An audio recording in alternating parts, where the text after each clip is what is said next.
اعوذ باللہ من الشیطان الرجیم سورہ آل عمران آیت نمبر 40 اور 41 انشاءاللہ آج ہم پڑھیں گے۔ بسم اللہ الرحمن الرحیم۔ قال رب انا یکون لی غلام، تو فرمانے لگے اے میرے پروردگار کیسے ہوگا میرے ہاں بیٹا، وقد بلغنی الکبر، اور یقیناً میں تو پہنچ چکا ہوں بڑھاپے کو، وامرأتی عاقر، اور میری بیوی بانجھ ہے۔ قال، تو فرمایا کذالک، اسی طرح ہی ہے بات، اللہ یفعل ما یشاء، لیکن اللہ تعالیٰ جو وہ چاہتا ہے وہ کر گزرتا ہے۔ قال، تو فرمانے لگے رب اجعل لی آیہ، اے میرے پروردگار کو میرے لیے کو نشانی بنا دیجیے۔ قال آیتک، فرمایا فرمایا نشانی یہ ہوگی اللہ تکلم الناس، کہ آپ کلام نہیں کر پائیں گے لوگوں سے، ثلاثۃ ایام، 3 دن، الا رمزا، مگر اشاروں کے ساتھ ہی، واذکر ربک کثیرا، اور اپنے رب کا ذکر کثرت سے کرتے رہنا، وسبح بالعشی والابکار، اور اس کی تسبیح بیان کرنا شام ہوتے اور صبح ہوتے۔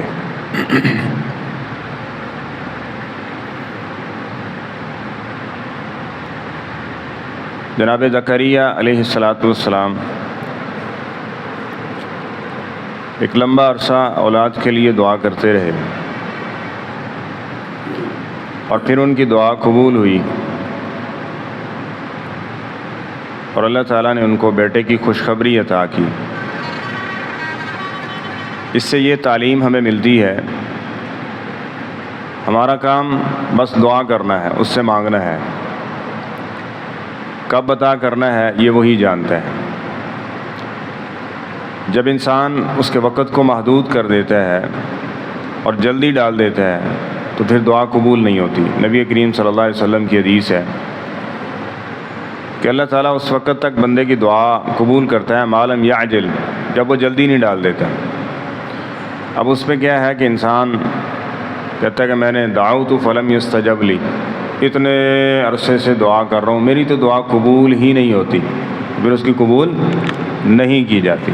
جس طرح بندہ اللہ کے بارے میں گمان کرتا ہے اس کے ساتھ ویسا ہی کیا جاتا ہے۔ اس لیے یقین کے ساتھ، اعتماد کے ساتھ، توکل کے ساتھ دعا کرتے رہنا، یہ ہمارا کام ہے۔ کب پوری ہوگی؟ بس اوقات ایسے بھی ہوتا ہے، یہ چیزیں ذہن میں ہونی چاہیے کہ اللہ تعالیٰ جو مانگا ہے وہی عطا کر دیتے ہیں۔ بس اوقات جو دعا کی ہے اللہ تعالیٰ وہ چیز تو عطا نہیں کرتے، لیکن اس دعا کی وجہ سے اس پہ آنے والا کو غم اور پریشانی دور کر دیتے ہیں۔ دعا تو قبول ہو گئی، اب ظاہراً یہ بندہ کہہ رہا ہے میری دعا قبول، اس کی قبولیت کا انداز بدل گیا۔ بس اوقات یہ ہے کہ ایک عرصے کے بعد اس کو وہ چیز عطا کر دی جاتی ہے۔ اور قبولیت کا ایک اور انداز یہ ہے کہ دنیا میں اللہ تعالیٰ اس کو کچھ عطا نہیں کرتے، اس کی اس دعا کو آخرت میں جب اس کو ضرورت پڑنی ہے نا، اس مشکل وقت کے لیے ذخیرہ کر لیا جاتا ہے۔ اور نبی کریم صلی اللہ علیہ وسلم کا فرمان ہے کہ قیامت کے دن جب اس کی دعاؤں کا اس کو صلہ دیا جا رہا ہوگا نا، پھر یہ خواہش کرے گا کہ کاش دنیا میں میری کوئی بھی دعا قبول ہی نہ ہوتی، قبول ہی۔ اب یہ چیزیں جب ذہن میں ہوں گی تو دعا مانگنے کی لذت ہے کہ نہیں ہے۔ اور پھر دوسری چیز یہ ہے کہ الدعاء هو العبادہ، دعا کیا ہے؟ یہ عبادت تو ہے ہی ہے۔ اب ایسے مانگتے رہیں اللہ تعالیٰ سے تو یہ عبادت کے اندر بھی شامل ہے۔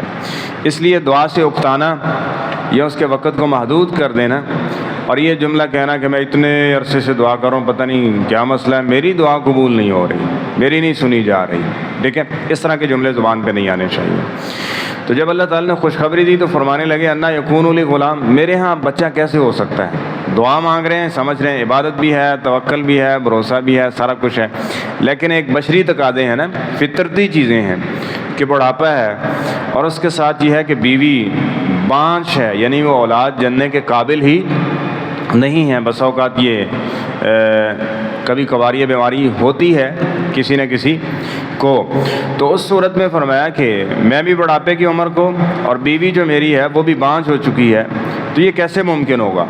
قال كذلك اللہ يفعل ما یشاء، تو فرمایا بات اسی طرح ہی ہے، آپ کی بات درست ہے، آپ بھی بوڑھے ہیں اور آپ کی جو زوجہ ہے وہ بھی اس قابل نہیں ہے، لیکن اللہ یفعل ما یشاء کیا کون رہا ہے؟ وہ جس نے یہ سب کچھ اس کائنات اور اس جہان کو بنایا ہے، تو اس کے لیے کچھ بھی ناممکن اور مشکل نہیں ہے۔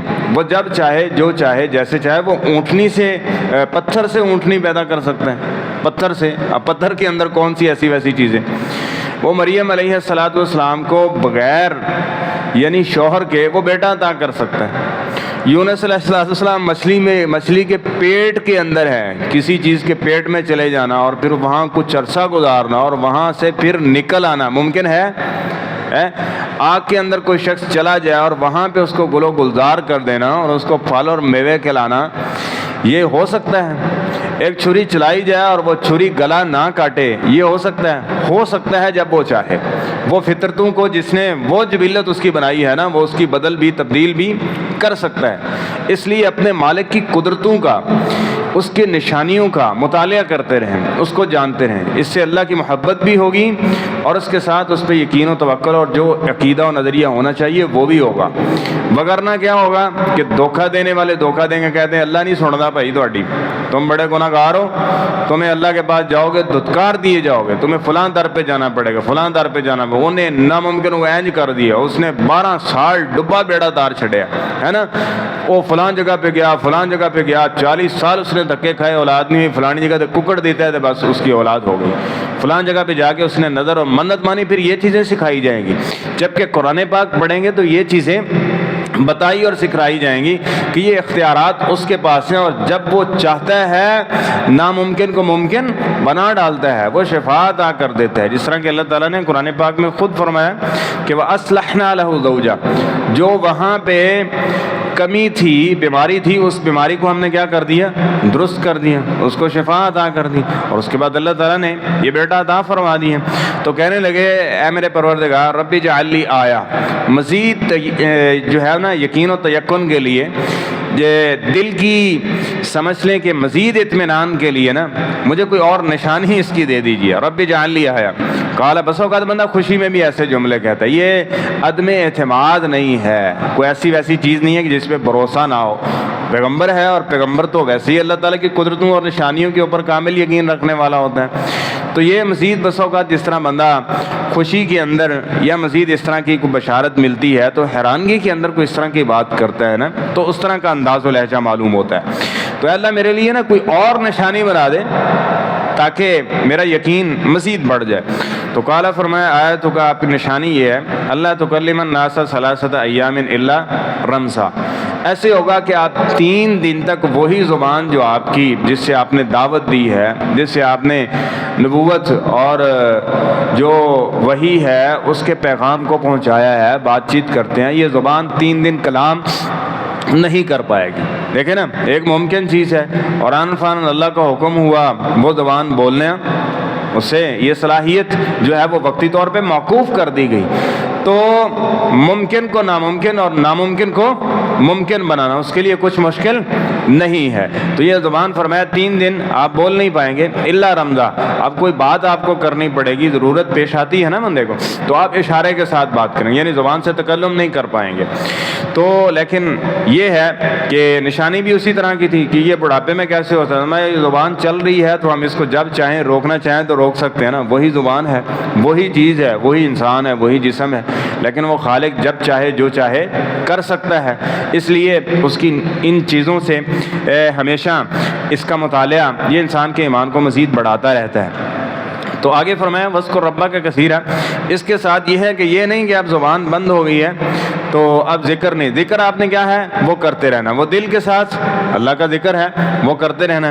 اور پھر انہوں نے اس پہ عمل کیسے کیا کہ جب یہ زبان ان کی بند ہو گئی، یعنی کلام نہیں کر پا رہے تھے، تو وہ خرج وہ نکلے من المحراب اپنے اس معبد خانے سے فاوحا الیہم، تو اوحا کا مطلب وحی بھی ہوتا ہے اور اشارہ بھی ہوتا ہے. جب اللہ پیغمبر کی طرف کر رہا ہے تو اس سے مراد وحی ہے، اور جب پیغمبر یا کوئی اس طرح کی چیز دوسرے وہ کسی سے تکلم کر رہے ہیں ان کے لیے یہ لفظ استعمال ہو تو وہ اشارے کنایے کے طور پہ استعمال ہوتا ہے، کیونکہ بول تو پا نہیں رہے تھے.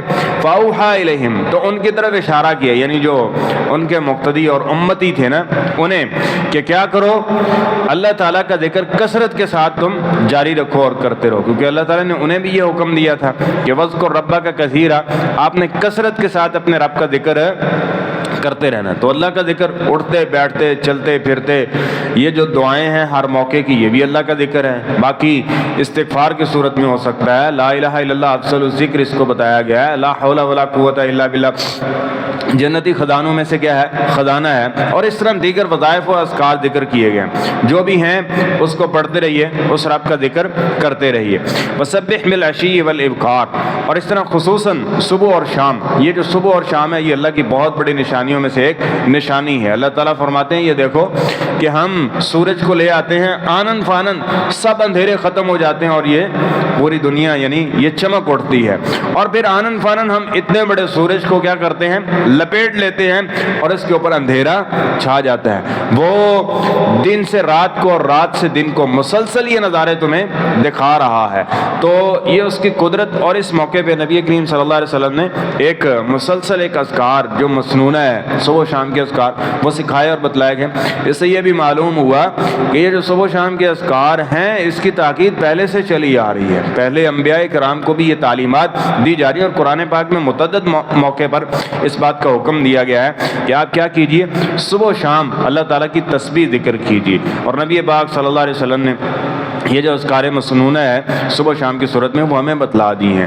تو اس اذکار کو یاد کیجئے، آپ ترجمے سے اس کو پڑھنا شروع کریں، ایک دو دفعہ اس کو ترجمے سے پڑھیں، اور میں یقین سے کہہ سکتا ہوں کہ آپ یہ صبح شام کے اذکار ترجمے سے پڑھیں گے تو انشاءاللہ آپ کبھی چھوڑیں گے. فضیلت اس کی اگر آپ کے ذہن میں نہیں بھی ہے نا، صرف اس کو آپ ترجمے سے پڑھ لیں، وہ کتنی فائدہ مند چیزیں ہیں اور کتنی انسان کے لیے ضروری چیزیں ہیں دنیا آخرت سے، آخرت کے اعتبار سے، تو یقیناً آپ کبھی اس کو نہیں چھوڑیں گے. اور پھر جب ان کے فضائل کو پڑھیں گے تو مزید کیا ہوگا، ایمان بڑھ جائے گا. تو اس لیے یہ صبح شام کے جو اذکار ہیں اس کو لازم پکڑنا اور اپنے رب کا ذکر کرتے رہنا، اس کی نشانیوں کو بیان کرتے رہنا، اس کی قدرتوں کو بیان کرتے رہنا. جس طرح غیر اللہ کے لوگ بیان کرتے ہیں نا، فلانے نے انج کیتا ہے، فلانے نے انج کیتا ہے، فلانے نے یہ کیا، فلانے نے یہ کیا، تو اللہ تعالیٰ کی قدرتوں کا اس کا بیان کیا گیا. ہمارے رب نے یہ کیا، ہمارا رب ایسا ہے، ہمارا رب ایسا ہے، ہمارا رب ایسا ہے. وَاذْكُرْ رَبَّكَ كَثِيرًا، یہ اللہ تعالیٰ کی قربت پانے کا ایک انداز ہے.